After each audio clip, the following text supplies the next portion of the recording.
day, no, ay ganun din yung mangyayari sa Antichrist. Now, kaya nga sinabi dito, as the city of Tyre was first of all threatened with destruction in chapter 26, and then her fall was confirmed by Lamentation in 27, dito naman sa 28, makikita natin, the Prince of Tyre is first forewarned of his approaching death. Kaya nga yung 27, napag-usapan natin doon ang pride. No? It's a warning. And in verse 11 to verse 19, ito yung lamentation sa king of Tyre. So magkaibang tao itong dalawa na to, the Prince of Tyre and the King of Tyre. So tignan natin na mabuti. No? Now, let's go to the judgment of the Prince of Tyre. In verse 1 to verse 10. Again, hindi ito gulo. No? It's a Tyre. Yeah. City of Tyre. The word of the Lord came again unto me, saying, Son of man, say unto the Prince of Tyrus, Thus saith the Lord God, because thine heart is lifted up, and thou hast said, I am a God. I sit in the seat of God, and in the midst of the sea, yet thou art a man, and not God, though thou set thine heart as the heart of God. Napakadelikadong salita. Sinabi niya, I am God. Oftentimes, nasasabi din natin ito sa ating sarili. When we do not obey, pag hindi natin sinusunod ang Panginoon sa ating buhay, sa ating sabi mo ng araw-araw na buhay, we're telling this to God. I am God. I am the God of my own way. No? Kaya nga, in this time, sa panahon natin ngayon, maraming nagsasabi nito, no? Na sila ang Diyos. Yan. Pero indirectly, sinasabi din natin ito. Sinasabi din natin, kung hindi tayo sumusunod sa kagustuhan ng Panginoon, we are indirectly telling that you are not my God, and I am my own God. I am my own God. Now, it appears that the two different persons, makikita natin dito, there are two different persons addressed in these verses. In verse 1 to 10 is yung Prince of Tyre, and verse 11 to 19 is the King of Tyre. The first speech is a declaration of divine judgment, while the second is more of a lamentation. When we say divine judgment ng Panginoon, God will judge this Prince of Tyre, or what we call the Prime Minister or President of this time.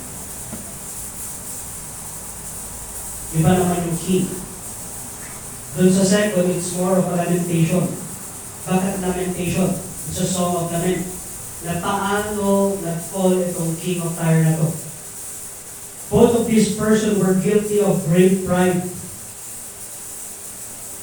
Because of their wisdom, wealth, and both abused their privilege and often offended the Lord. When we abuse yung mga privileges na binigay sa atin ng Panginoon, the wealth that He had given us, we are guilty of pride. Let us remember, no, that the fall of these persons is not riches. Marami namang mayaman na humble din. Kaya nga, kung papansin niyo sa verse 1 to verse 10, hindi niya naman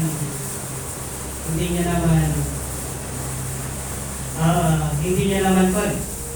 Hindi niya naman kinurek yung riches and yung kayamanan ni Prince of Tyre. Hindi. Hindi niya yung kinurek. Ang kinurek niya is yung attitude ni Tyre, the Prince of Tyre.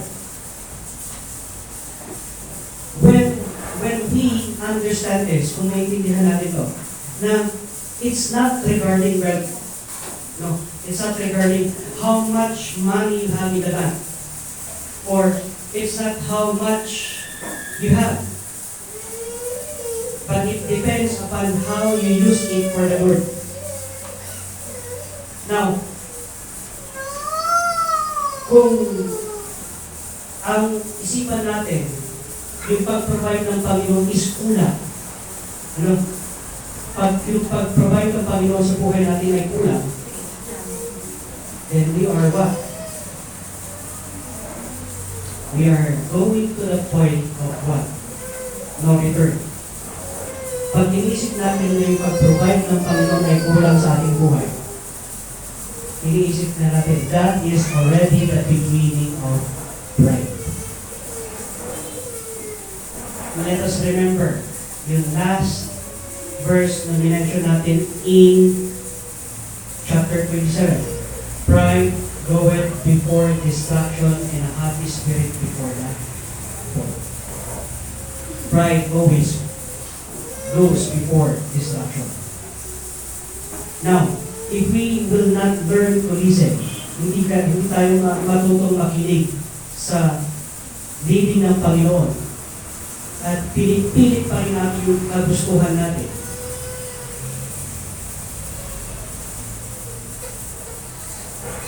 Be sure, destruction will come. Not only to you, hindi lang sa'yo, pero sa pamilya mo. Hindi lang sa pamilya mo, hindi lang pamilya mo damay dyan. Lahat ng involved sa buhay mo, madadamay. Tingnan nyo, itong Prince of Tyre na to. Yung Prince of Tyre is, makikita natin na siya lang ba bumagsak? Siya lang? Hindi. Yung nation niya lang bang bumagsak?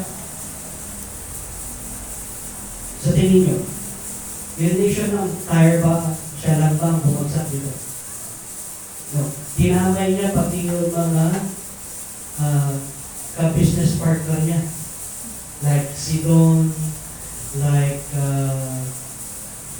the other nation that depends upon the commercial ng Tyre.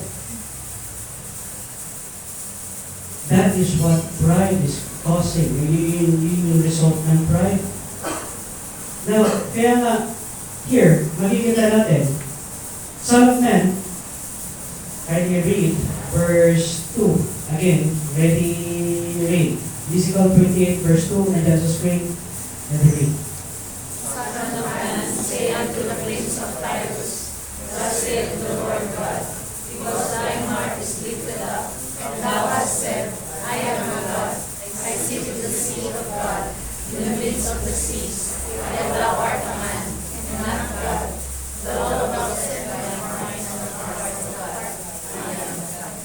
I am God.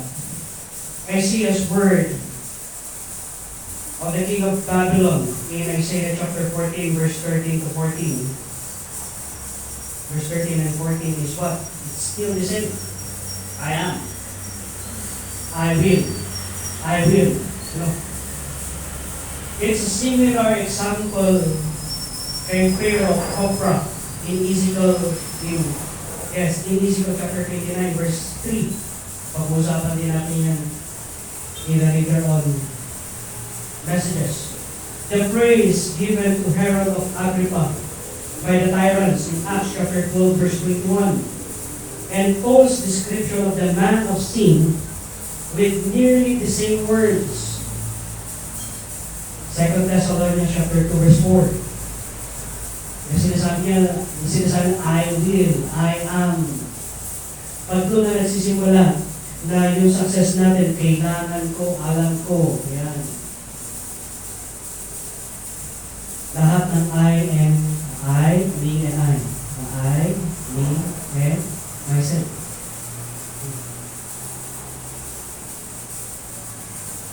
Isaiah's word sa King of Babylon is, sa Isaiah chapter 14, ikikita natin yun, I will descend.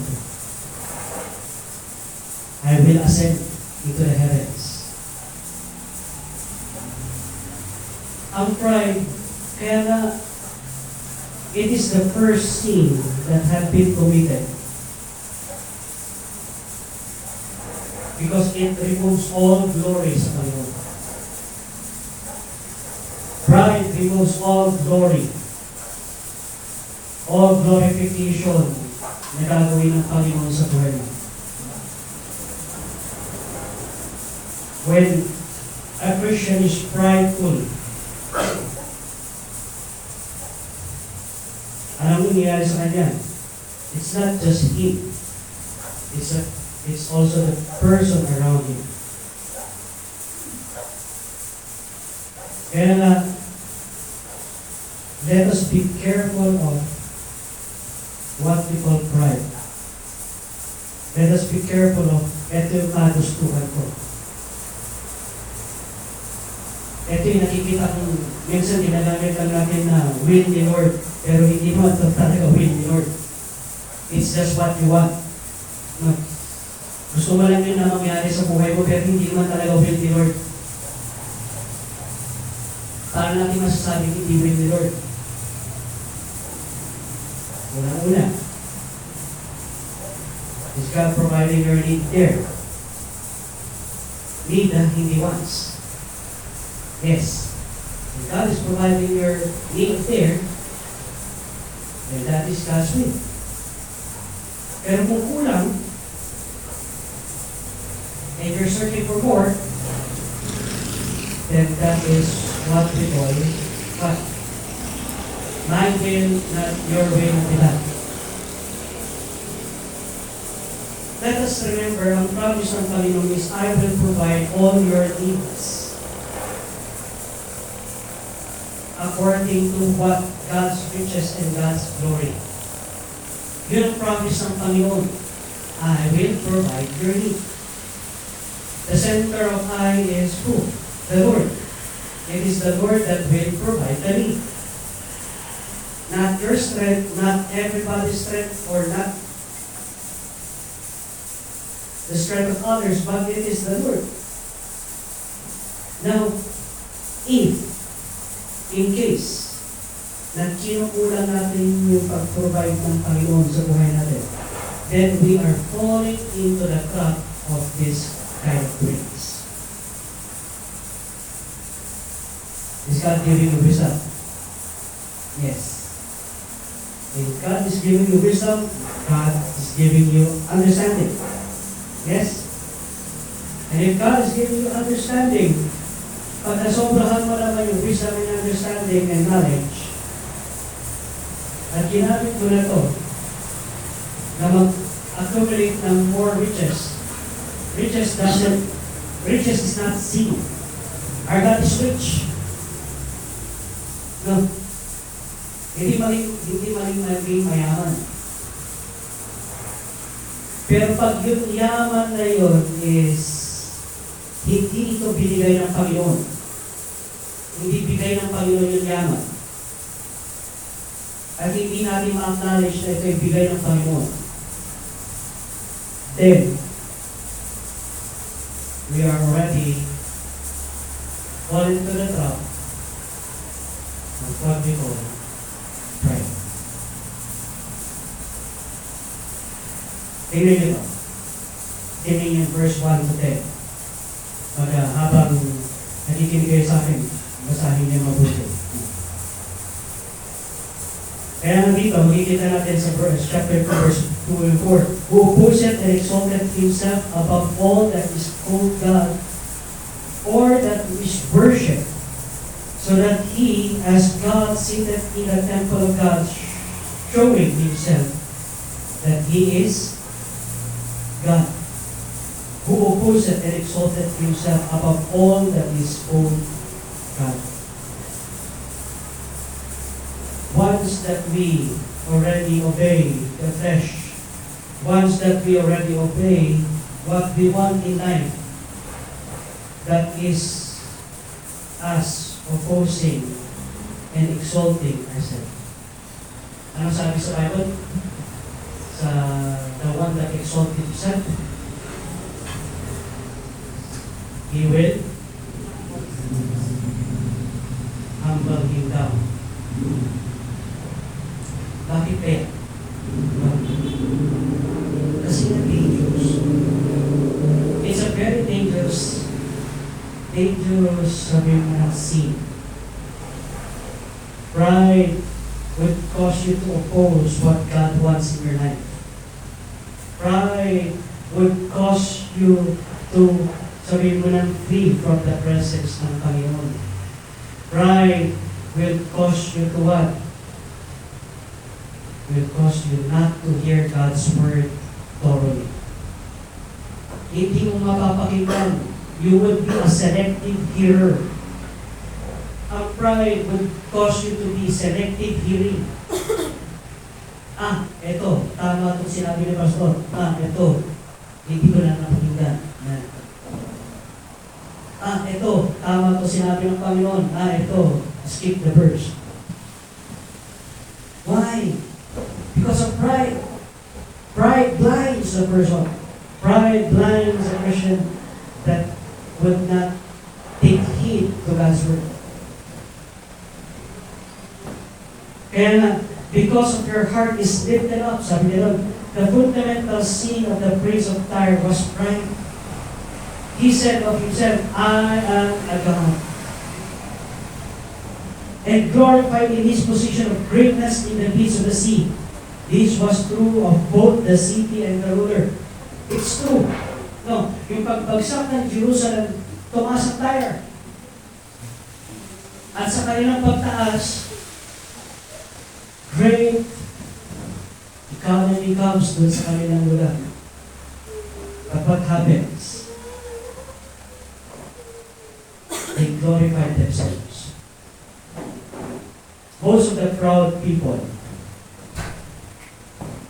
are the people that are living in the first world country. Totoo yun.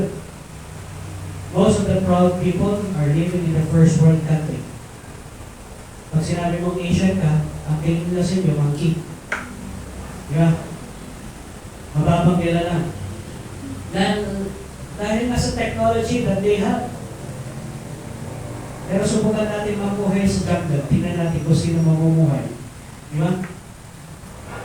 Yung third world country ba, yung first world. Pero hindi ko lang alam sa generation ngayon, kahit magsayang ng bigas, hindi nila alam.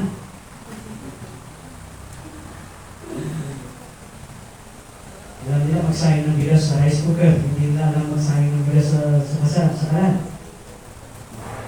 Hindi nila alam mag-control ng apoy. Di ba? Bakit kami nila sa sulog?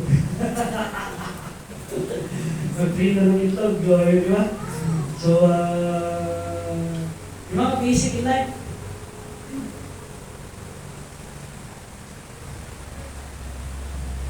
kahit na yung mga bata ngayon, hindi nila alam magbukas ng chichirya. Using what? Using their ingenuity. Wala. Di ba? Pagbukas pa lang, bibigay pa lang sa nanay, bibigay sa tatay, kindly open. Oo, tayo. Gagawa tayo ng paraan para mabuksan. Di ba? Naalala niyo yung mga plastic na matitigas? Mga matitigas din yung ngiti.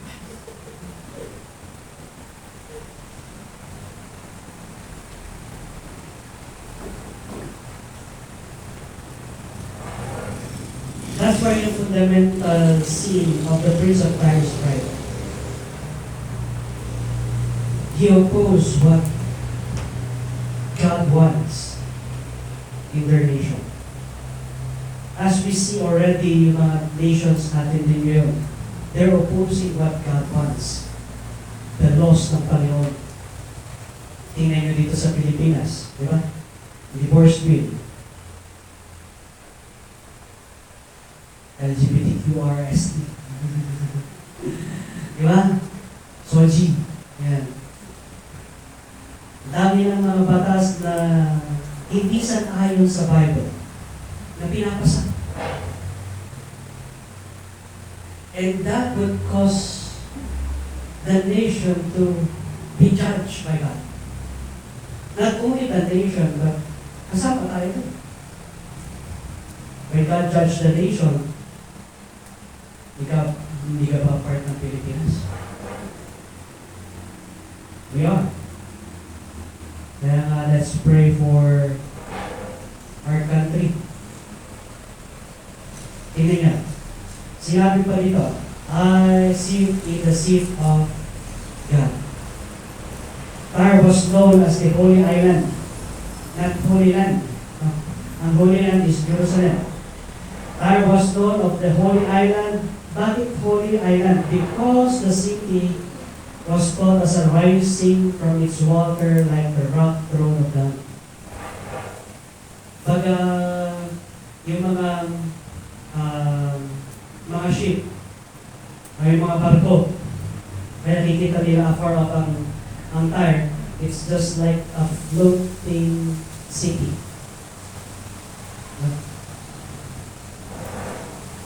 Yun yung description nila, kaya nga sinasabi ng Holy Island. Though thou hast said in thy heart. The words remind us of the temptation in Genesis chapter 3. Ano yung temptation in Genesis chapter 3? Verse 5. Sinabi ni serpent kay Eve is what? You will be like God.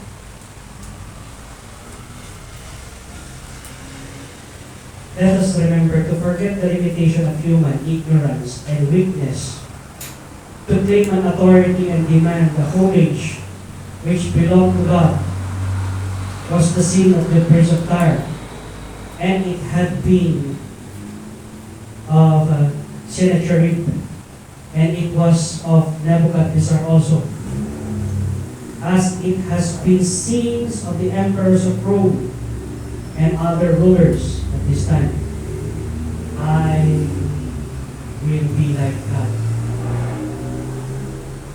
When we forget our limitation of human, pag nakakalimutan na natin ang ating limitasyon bilang isang tao, yung weakness natin, we are telling indirectly that what?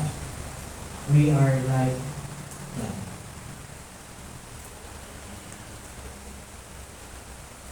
It's the first temptation of the serpent to Eve. You will be like God. You would know good and evil. What's the knowledge of evil? Anong gamit ng knowledge of evil? Wala. It will just destroy us. Okay? God has given Adam and Eve all knowledge of good. All good knowledge. Lahat ng good knowledge, pag sinasabi natin good knowledge is, okay, Adam, ikaw ang papangalan dito sa mga hayop. Sa tingin nyo, anong knowledge ang ginamit ni Adam? Na the knowledge that comes from God. Ito, lion. Bakit? Bakit siya lion? Kasi malayo, lion.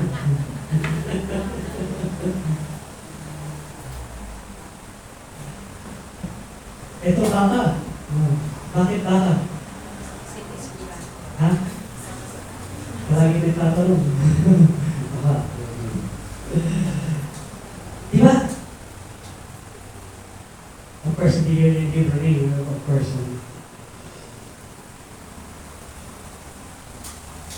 Kaya sabi nila kung Pilipino daw si Adam, pulutan na yung serpent.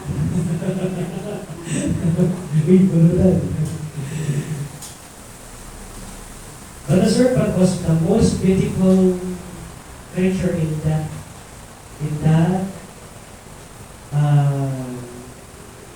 garden. The reason why he is the most beautiful, Because he was the most beautiful angel in heaven. It's just because of the skin of the serpent. Sino naman ang sabi mo na mag-appreciate na, oh, ang ganda ng skin ng snake. Wala. Diba? Oh, ganda, may paa siya, naglalakad.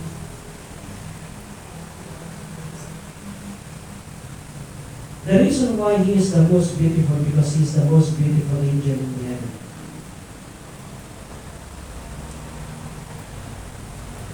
That's why Eve and ladies are attractive sa mga beautiful things.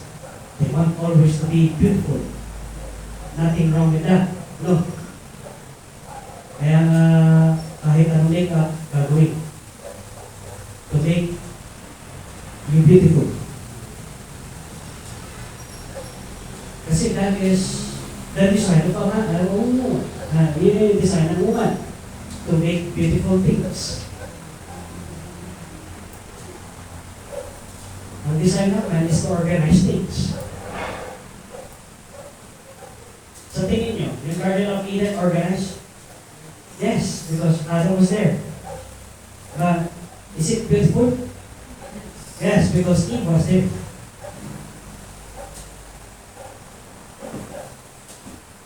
Ilipat natin itong halaman na to dito. Ayan. Ganun. The designer. Kaya had dominion over the Garden of Eden. Kaya yung nakita niyo yung serpent, nakita ni Eve yung serpent, bakit napakaganda nitong ahas na to? It's not because he had not seen a snake. Because that snake is really beautiful.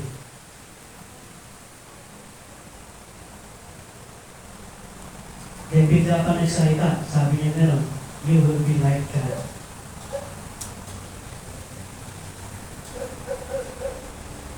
This same scenario that is happening sa buhay natin, it's still the same. You want riches, Satan will tempt you with riches. You want to be beautiful, Satan will tempt you to be more beautiful. You want something else rather than God, he will tempt you in those things. You want a relaxed life, he will tempt you to have a relaxation life.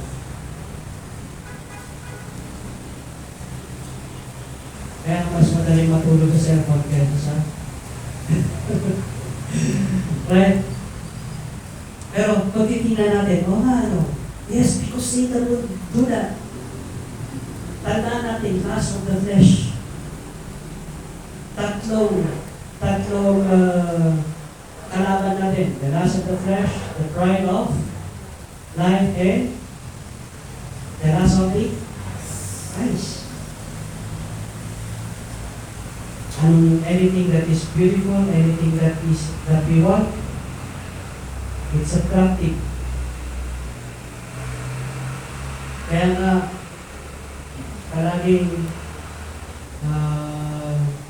maraming commercial sa cellphone ng Shopee, Lazada, and anything. Dahil it is making you want to see the things that you do not need, but you want. Kahit na minsan mo lang tinignan, di ba? Tapos nakikita mo lang sa Facebook reels mo. O bakit ito lumalabas? It's just an algorithm. Ganon din yung ginawa ni Satanas kay Eve. You want to be beautiful, you want to be like God, you want to be like me, take this fruit.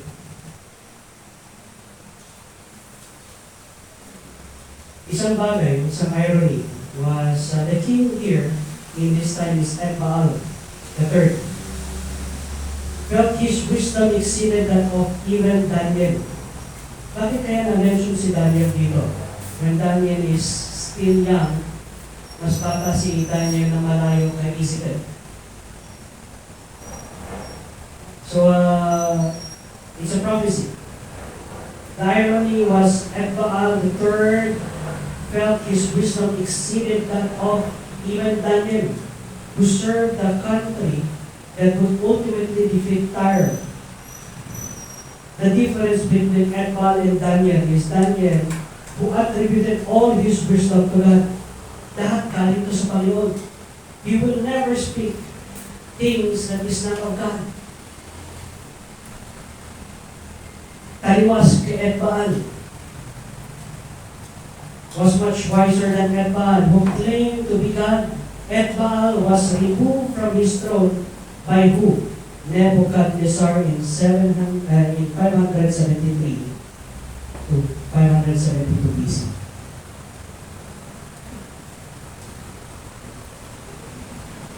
By the way, tingnan niyo yung verse 10. Magtataka kayo dito. Ano sabi dun sa verse 10? Basahin niyo nga sa Bible niyo verse 10.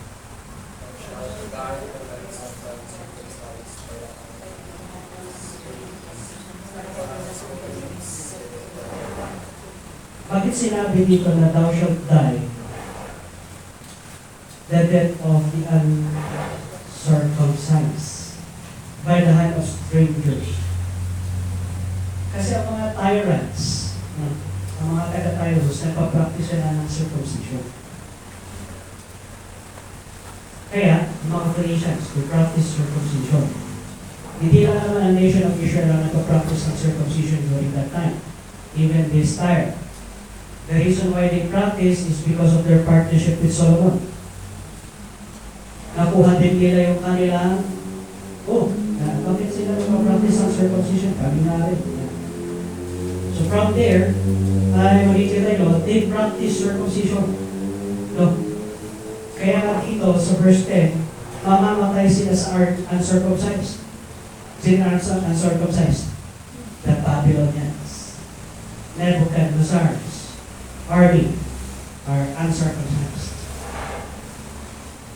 Kaya nga, huwag yung isipin na, circumcised sila, baka sila ay Jewish. Hindi. They just practice it.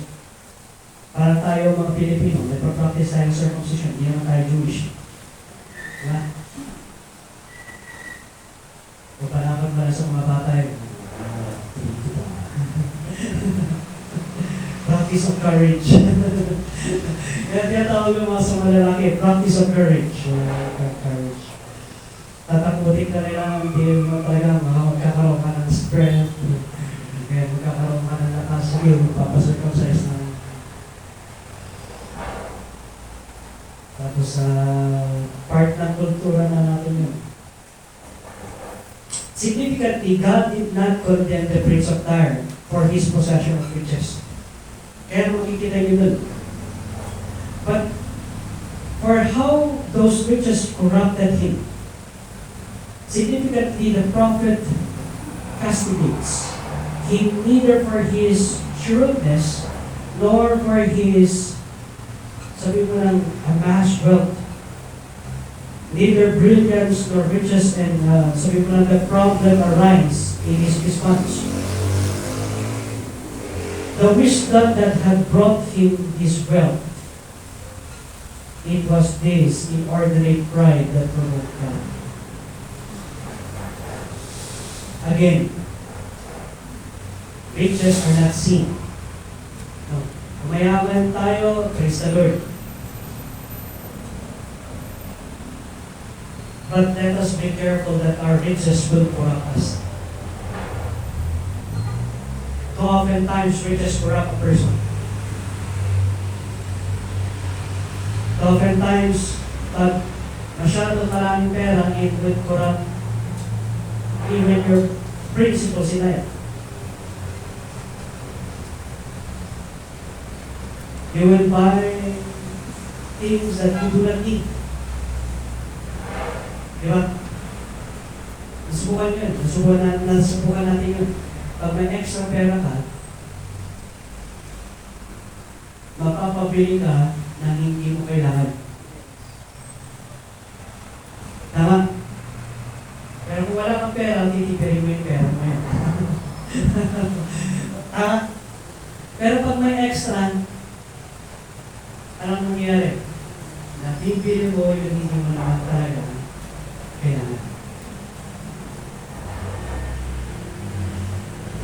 Kaya nga riches corrupts.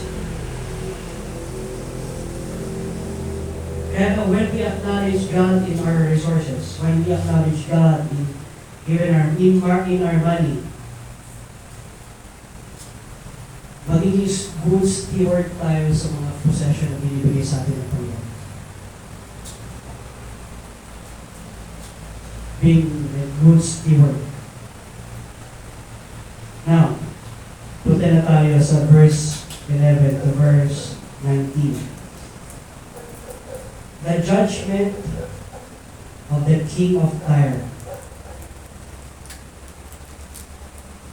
Notice the shift from prince to king. So, sino tong king of Tyre na to? The king of Tyre, or king, or Melech, Ezekiel used the word king sparingly. Apart from King Jehoiakim, Jehoiakim, in Ezekiel chapter 1 verse 2, hindi na ito ginamit ni Ezekiel. He didn't use the title king of any of Israel monarch.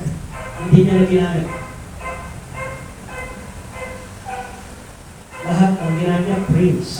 Pero pag dating dito sa chapter 28, ginamit ulit. As you read the verses, you get the impression that this king is much more than a human,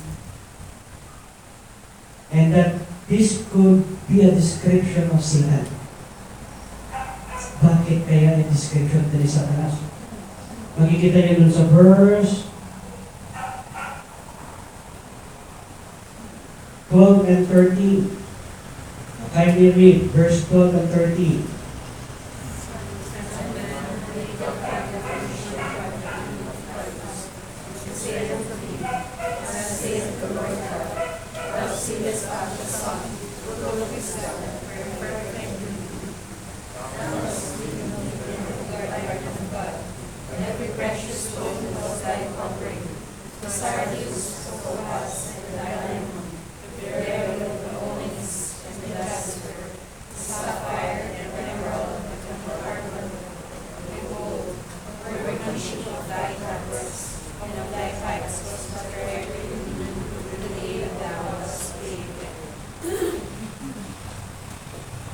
Thou hast been in Eden, the garden of God. Eden was lost before the king of Tyre, or sabi mo na the prince of Tyre has been born. Diba?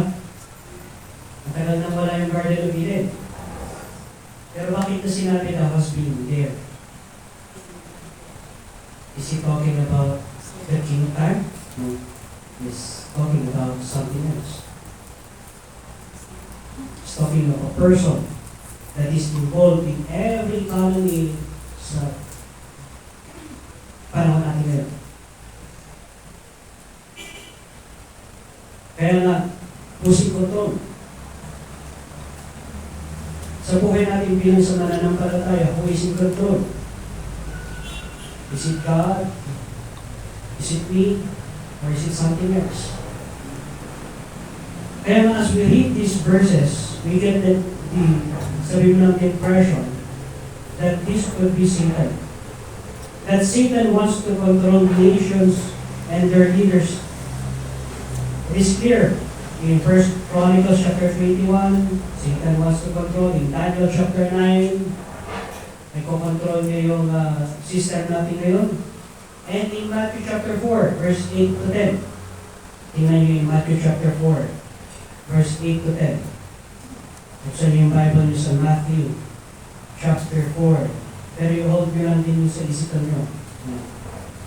Matthew chapter 4, verse 8 to 10.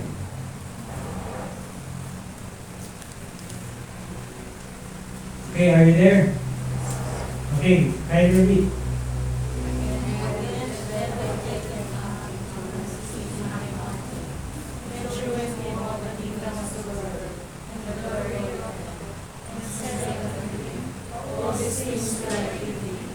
If thou wilt fall down and worship me,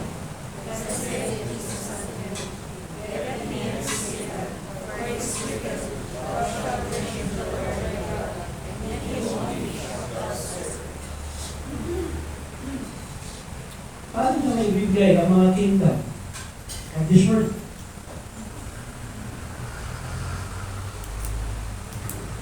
Makikita niyo sa verse 10, hindi naman siya inapos ng Panginoon. Hindi naman inapos ng Panginoon. Hindi mo naman yung kingdom.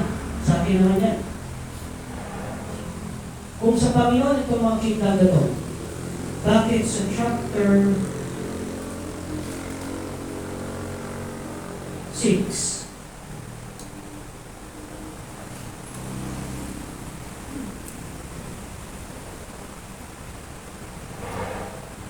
chapter 6,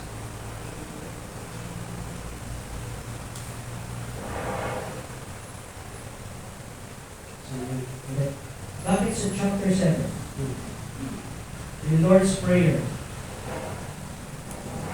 kung sinabi nyo, thy kingdom come. Sabi yun. Sa Lord's Prayer nito.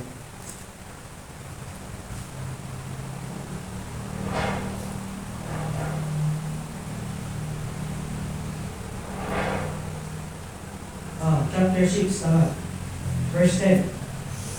Thy kingdom come, thy will be done on earth as it is in heaven. Kung paparating pa lang yung kingdom ng Panginoon, kaya yung kingdom ito mga ito, na yung offer resita. Pag-isipan niyo? Sa Kanya. Kaya na He can offer it to the Lord. Dahil sa Kanya ito mga kingdom. Sa Kanya ito mga nations.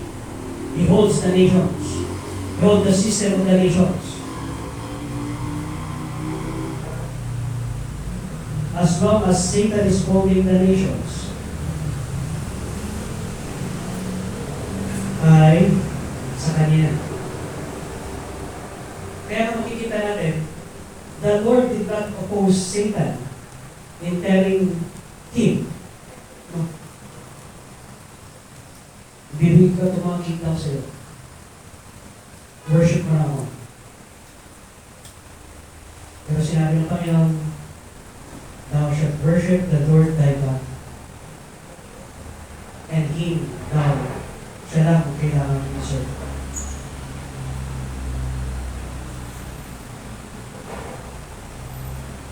Kaya makikita natin dito sa chapter 28, Satan wants to control the nations and their leaders, and it is very clear, Satan is in control.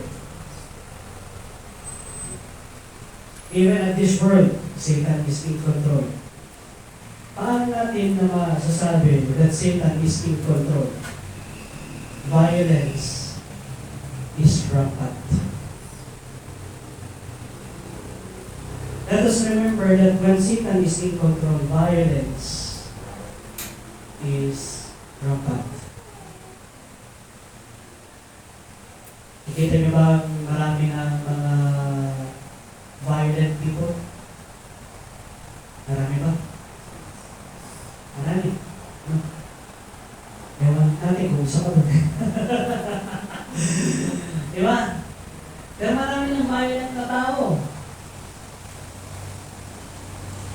Why? Because it is Satan that is controlling the nations and how they act.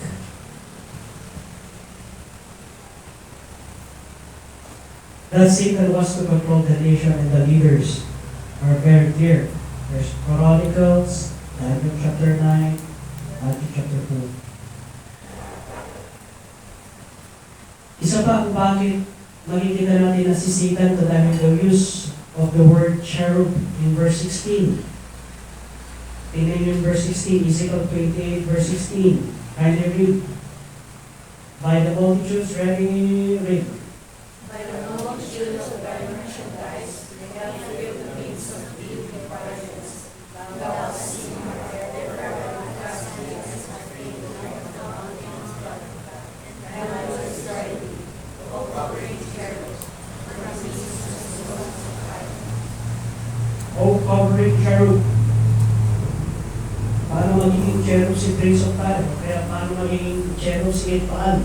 Hindi pwede. No? Kaya nga itong verse 11 to verse 19, this is speaking about Satan's downfall. He is a covering cherub. The use of the word cherub suggests that we are dealing here with an angelic creature. This angel. Also the fact that he had been upon the holy mountain ng Panginoon. This sounds a great deal like the description in Isaiah chapter 14 verse 12. Satan began as an obedient angel but rebelled against God and led a revolt to secure God's throne. Yung text describes his great beauty and names 9 jewels that were a part of that beauty. Bakit 9 jewels? All of these jewels were also found in the breastplate of the Jewish high priest. Do you think that Satan is a priest? Yes, he is.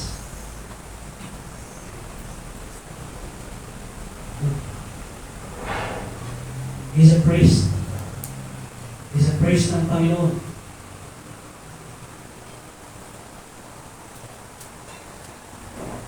Kaya the most corrupt organization in the world is what?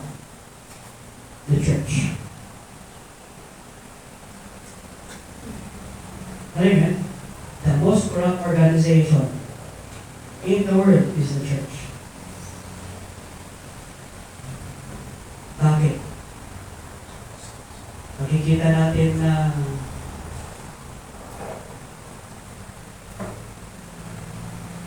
mas focus sa sarili kaysa focus sa mga tao. Tama?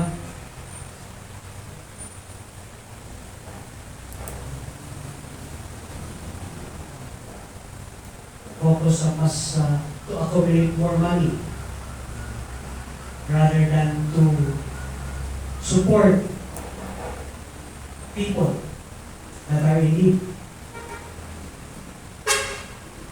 Pero naman dapat ang church. Ang church is the one that supports people that are in need. May nakita akong quotation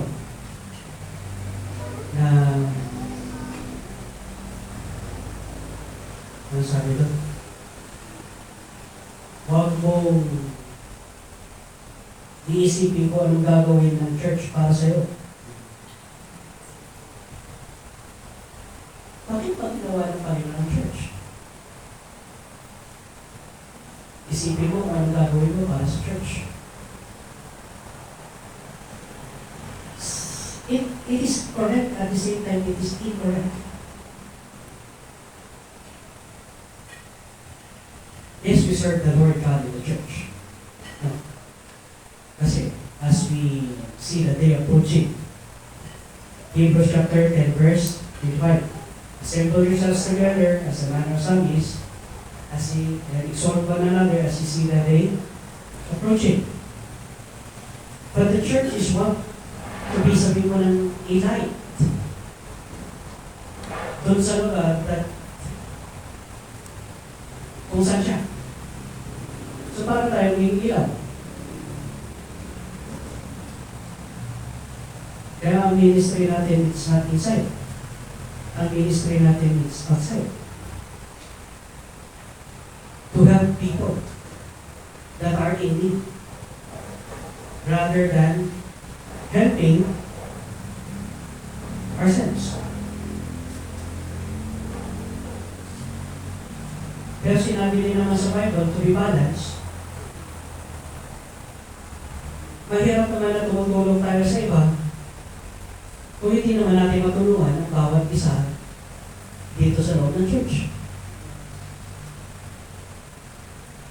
Nakikita niya? We need to have a balanced view on this. Kaya nga, dito, kay Satan, a covering cherub, ang nakita niya lang is yung kanyang kagandahan at hindi niya na nakita yung kagandahan ng Panginoon. the beauty that is within himself. Kaya nga praise is addictive. Kaya nga the text describes his beauty, great beauty. When the Bible says yung 9 jewels dito, it's not just a jewel. It is his covering. Nakikita na kayo ng damit na puno ng diamonds. Di ba? Sigurado ako nakakita na kayo ng damit na puno ng kumikintap-kintap. At pagsuot mo yun, ay lahat ng tao titingin sa'yo. Kasi kumikintap-kintap eh. Dahil na kung magkakad ka sa may sun, tapos kumikintap-kintap yung damit mo. All eyes are on you. Pero imagine nyo naman yung damit ni Satanas. Lahat ay ano? Lahat ay diamante. By the way, yung mga diamante na suot niya, that is his rank. Isang rank ko ng priest yun. The more diamante that you have, the higher the rank. That's why in 1 Corinthians, sinabi ng Panginoon doon, wood, hay, stubble, gold, silver, and precious stones. Kung bakit precious stones? We are a royal priesthood, a holy nation, a peculiar people. The jewel will determine the ranks. The jewel will determine how close you are to God. The jewel will determine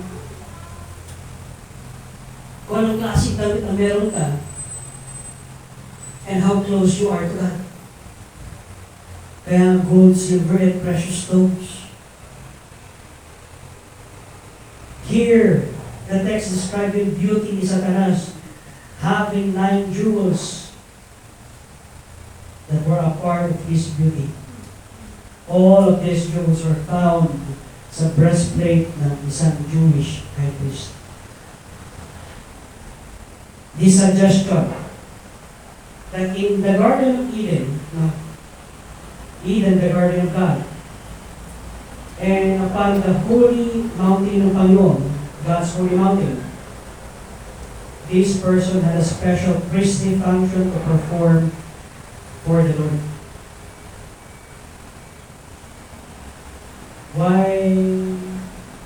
Paano na-attract si Eva kay serpent?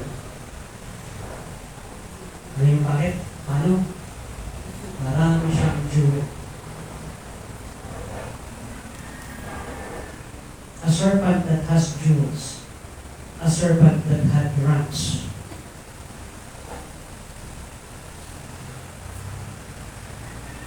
Priest ba naman ang magsabi sa'yo kung hindi ka maniniwala?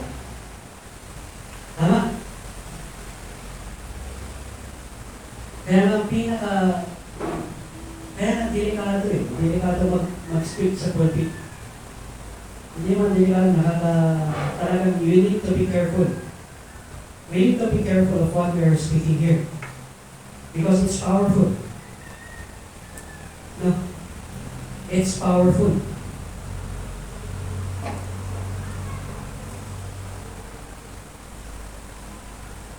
Tingnan niyo ito. His pride and selfish ambition led him to sin, and God judged him by casting him out. While the original description refers to the ruler of Tyre, it certainly applies to the God of this age, Satan and the enemy of the Lord.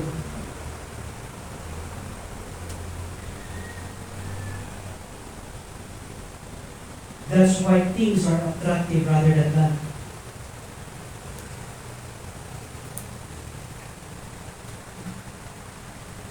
Kaya nga isipin natin mabuti.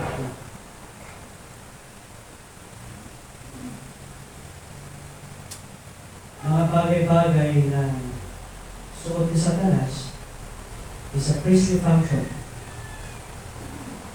And he can use even pastors, even preachers, even priests to tell people what they want, what he wants. Kaya ang pag-preach ng salita ng Panginoon, it takes a lot of prayer. Not my will, Lord, but your will be done. Not my words, but your words be praised.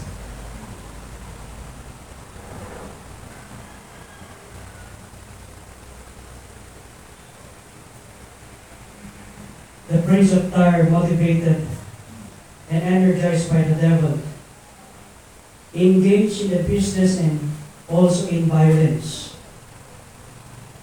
Makikita natin na character talaga ni Satan ng violence.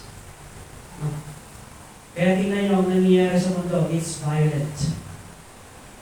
Kaya nakikita natin that the Antichrist is preparing the stage for his soon what? Na talagang pagpupo sa trono sa buong mundo. Why?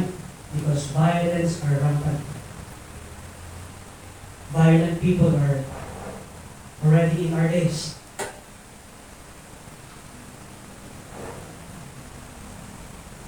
Kahit na mga bata, violent. Tama? Yes. For he considered himself God. His ways of doing business was also dishonest. Speaks of dishonest greed. Satan boasts was, I will be like the Most High.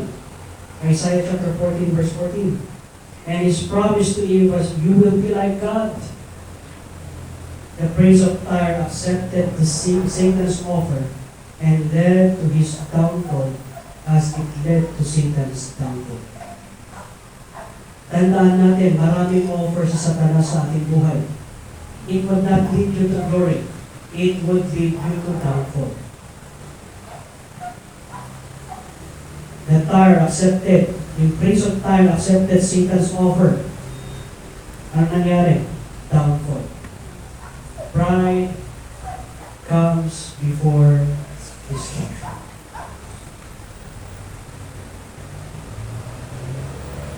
And the praise of Tyre, thine heart was lifted up because of thine beauty, and thou was corrupted by wisdom by reason of thy brightness. Satan's sin was prompted by pride. With a swelled heart, drunk on his own sense of beauty and splendor, he made himself an opponent of God. Kaya ang ibig sabihin ng Satan is opposing God. The one that opposes God. Kaya yun ang pinangalan ng Panginoon kay Satan. He always opposes God.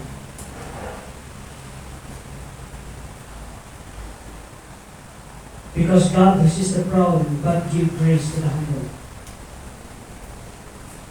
Let us remember, when we are opposing, let us first think. Pag-isipan muna natin yung ino-oppose natin kung tama ba o mali. Baka feeling lang natin, ino-oppose natin, feeling lang pala natin. When we are opposing things in our life, tingnan natin kung really Lord, ang ino-oppose natin o hindi.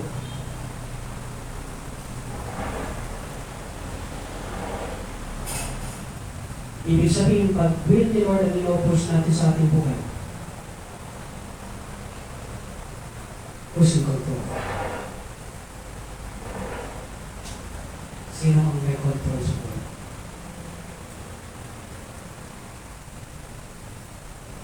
Of course, the word oppose himself describes the one that leads.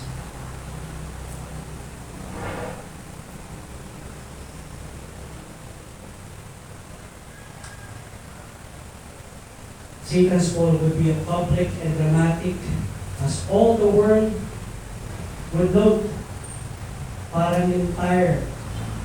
Yung pag-fall ng tire, ganun din ang magiging description ng pag-fall ni Satan. God's judgment will come upon Satan in the sight of all. Makikita lahat yan. Kaya yung pagdala ng mga anghel sa bottom of the speak kay Satan, makikita natin yun. Hindi lang natin, makikita lahat ng tao. Yun.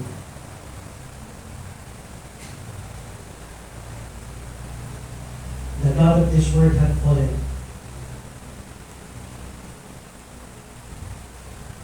Tanda natin itong verse.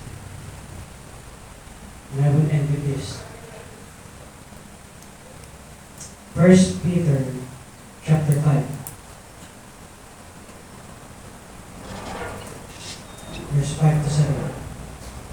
Likewise, ye younger, submit yourselves unto the elder.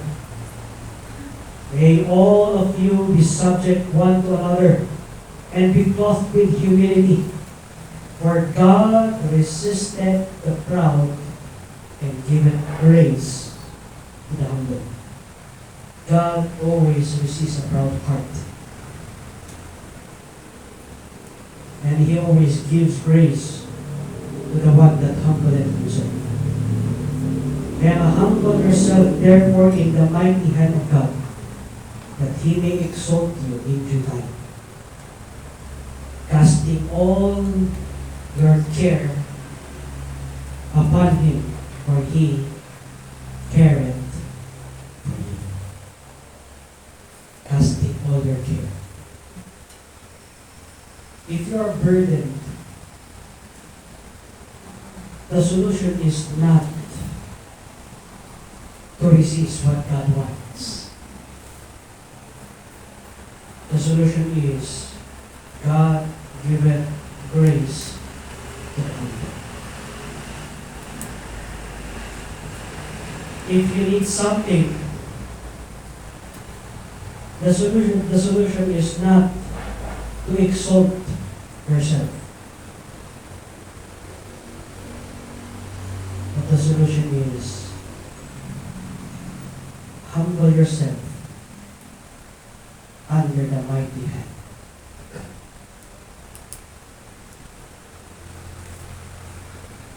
It is always being dependent upon God. Dependence sa will of the Lord. Not my will, but your will be done. Not my kingdom, thy kingdom come. Thy will be done, as it is in heaven. Heaven is a beautiful place, because heaven is full of humble people. Yes. Alam nyo, walang magsasabing ginawa ko to. Ginawa ko to mansion, wala. Because God prepared a place for us. Wala tayong masasabing pinag-ipunan ko to. Because God gives us the gold, the silver, and the precious stones.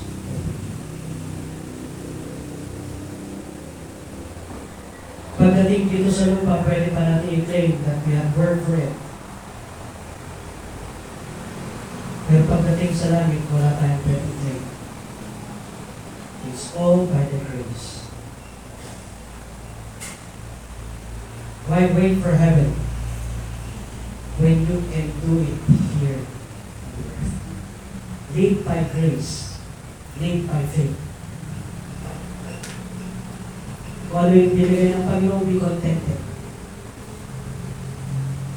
Kung ano yung pinagkaloob sa iyo ng Panginoon, be satisfied. Why? Because what yun yung binigay ng Panginoon sa iyo. Sometimes, we have the concept na hindi naman masama, pastor, na maghangad ng mas malaki. Papantahin ko. Masamang maghangad ng malaki. Because it will make you proud. Bakit mo ahangarin yung mga bagay-bagay na kaya na mong ibigay sa iyo yun? In due time. Kaya nga sinabi niya doon, di ba? That He may exalt you in due time. It is the Lord that will exalt you in due time. Pero pag pinigit natin yung in due time, that is, God is resisting the proud and giving grace. Pag pinitin, hayaan mo ang Panginoon in due time. Wait. I say wait until the Lord will give. Kaya nga casting all your care, for He careth for you. Does the Lord care? Yes. Do you believe that? Naniniwala ba kayo sa concept na lang, He careth for you? We should be. When He cares for you, alam niya ang iyong need.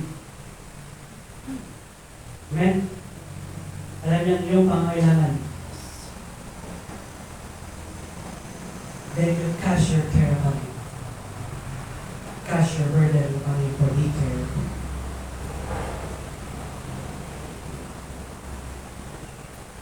Kaya nga dun sa Lamentations, it is of the Lord's mercy that we are not consumed. Great is thy faithfulness. With every head bowed and eyes closed.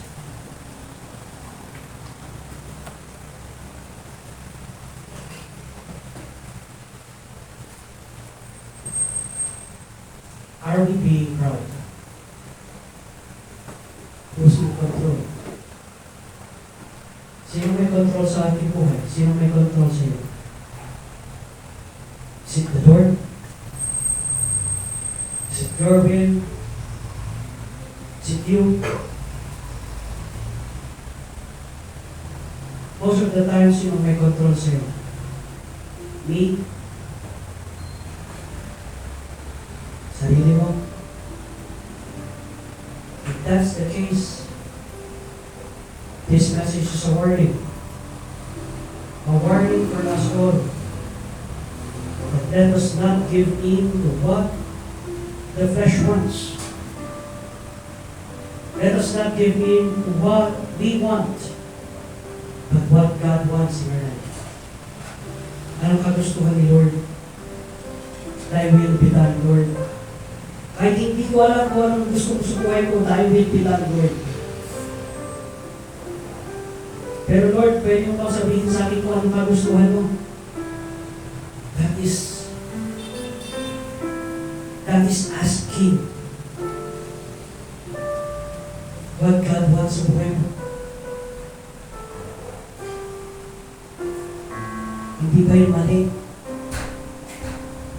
You just make it by faith, my friend. By faith yung gawin. Lord, if this is what you want in my life, if this is what you want, and if it's your will, Thy will be done in me. Not my flesh, but your will be done. If that is your prayer this morning, kindly raise your hand and I will pray for you. Yes. Yes. Yes. Yes. Yes.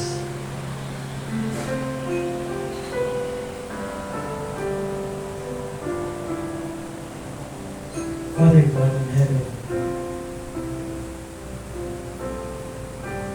we come to you today asking you, our God, for the forgiveness of our sins. Sometimes, most of the time, we are proud, we are prideful. Sometimes, Lord God, we fall into the trap of having that pride. We do pray, Father God, that you would correct us when we are being proud. Not my will, but your will be done in our lives. We also do pray, Father God, for your will, Lord God, that we would take it by faith. Sometimes hindi namin alam kung ano kagustuhan mo. But we know for sure that we just need to live by faith. By the faith that you care. By the faith that you know what is happening in the future. In our future. In my future. We do pray, Father God, that your will be done, not our will. Thank you, Father God, for giving us this time. Thank you, Father God, for the story of the Prince of Tyre and Satan. Help us not to fall into that trap of opposing you in our lives. But help us, Lord God, to be more obedient sa iyong kagustuhan sa amin. To you all be the glory, honor, and praise. In Christ's most precious name we do pray. Amen. Amen.